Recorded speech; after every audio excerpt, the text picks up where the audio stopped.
Hello and welcome to the John Ark Show. Today's show is called The Secret Behind Tucker Carlson and Don Lemon's Recent Exit. Before we begin, I want to encourage you to subscribe to our channel for free. You can also like, comment, and follow us. We're going to have a lot of great celebrity interviews coming up, so make sure to click on that notification bell so you can be notified every time we upload a new episode. Also, we ask that you post a link to today's show on all your social media to help spread the word. Now, let's get started. A lot of people woke up this week to find that Tucker Carlson had parted ways with Fox. Now, everyone seems to have an opinion, but before we get into that, let's get into the facts. Tucker Carlson was the most popular show on Fox and the biggest show on cable. He routinely broke stories that many other networks or channels refused to cover. Millions of Americans loved him, and some people disliked him. But when you're as successful as he was, then that is to be expected.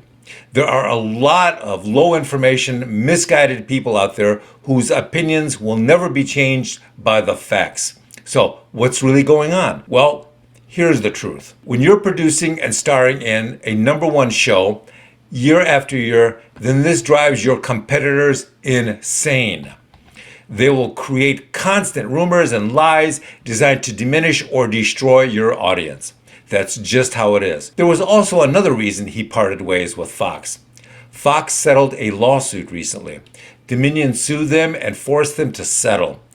That settlement amount was reportedly $787 million, but who knows what the real and actual number was or will be over time. That's a substantial amount of money, even for a company as wealthy as Fox, though. There's no doubt about that. And when a company has to give away almost $1 billion to a plaintiff, then you can bet they'll make some major changes afterwards. Those changes will be designed to mitigate future risk. Many of the news networks are now going into risk reduction mode. Why is that? Because they're getting hit by lawsuits from all directions.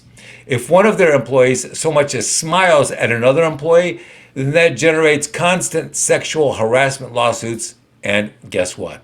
More settlements that can be very, very expensive. If a network states an unpopular fact, then it becomes the focus of campaigns designed to attack its advertisers, and in doing so, gets discouraged from repeating other facts in the future. Facts can no longer stand on the merits of their accuracy. That's not enough anymore. Now facts have to be judged by how popular they are before a decision is made to broadcast or disclose them. People have no idea how popularity now influences major corporate decision making. In fact, popularity is now routinely being used to edit and censor and manipulate all sorts of information. So here's what most people don't understand.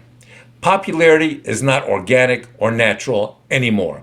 Popularity can and is routinely altered, manipulated, engineered, and orchestrated.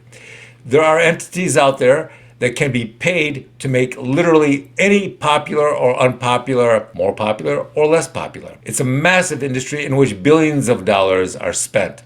If you have an agenda or a product or a service or a belief that is popular or unpopular, and you pay the right people the right amount of money, then it can be made popular over time, or its popularity can be diminished. It's a very simple equation. If you watch how powerful the process of orchestrating popularity is, then it is an amazing thing to behold.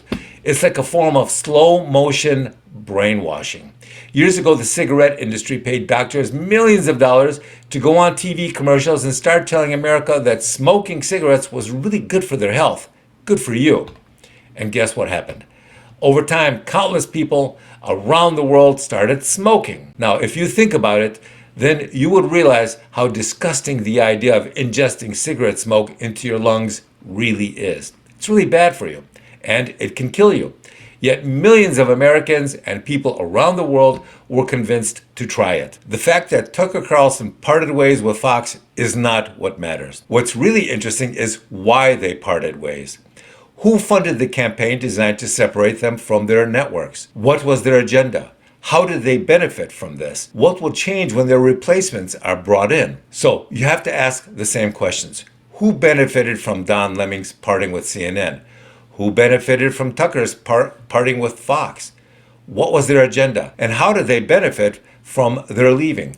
So remember, when you see something occurring, whether it's on TV or in real life, don't just sit back and say that's great or that's terrible because you agree with it or disagree with it. Ask yourself a question. Who benefits from this thing happening? How do they benefit? And how will this affect you? Will you benefit or will you be diminished in some way because of this event? Remember, reality, popularity, and even history are all constantly being manipulated, altered, rewritten, and profited from every day by somebody somewhere. The real question is, who benefits from what you're seeing and what effect will it have on you and your life? That's what really matters. Thank you for watching. I want to encourage you to subscribe to our channel for free. You can also like, comment, and follow us. We're going to have a lot of great celebrity interviews coming up, so make sure to click on the notification bell so you can be notified every time we upload a new episode. Also, we ask that you post a link to today's show on all your social media to help spread the word. Thank you, and we shall see you soon. Bye-bye.